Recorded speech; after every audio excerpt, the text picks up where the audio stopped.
Richard says, I would like to know if it is lawful for a managing agent to take a decision on behalf of a body corporate. No? Sure. So I remember reading this question. So if there were a couple of things to it that made it sound very interesting. So it was about the authority to act on behalf of a body corporate, right?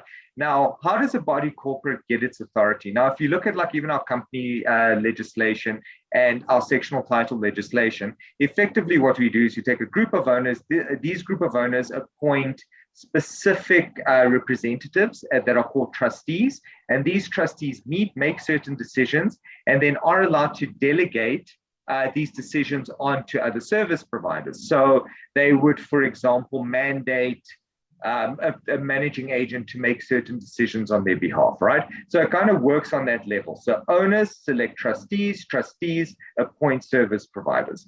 So can a managing agent take a decision on behalf of the body corporate? Absolutely, that is no question about that. Managing agents do very often make certain decisions. However, within the scope of parameters set by the mandate, they're allowed to make the small little decisions here about what needs to be repaired, or maybe they've got a set mandate on all debts above a certain amount need to get handed over to attorneys. The attorneys are in place. They know that it's just about being handed over. They make the call, they hand it over. The trustees don't have to meet every single time there's a debt above 10,000 Rand to hand over. The next point of the question is without consulting trustees. Now, that's a different question. They're not allowed to make decisions without the trustees knowing about it. The question on when consulting takes place, though, is a completely different question.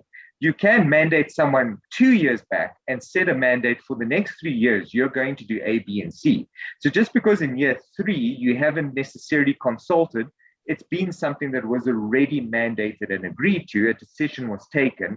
So yes, if at some point the authority was given, then they continue exercising that authority as long as that authority remains valid. The last question relates to trustees taking decisions on behalf of body corporate. So that's the level I explained about. Owners appoint trustees to make certain decisions. Some decisions have to be made by a vote of owners, right? So you do still have certain decisions that are important enough that require the owner base to make them. But daily operational, the same way that you deal with the shareholders and companies, certain daily operational things have to be dealt with a lot quicker than trying to get 200 people in a room to make a decision about what toilet paper goes in the common area. That is something that normally the trustees are entitled to make a decision on, which they then delegate on to the managing agent that makes the decision for everyone. Hope that covers it.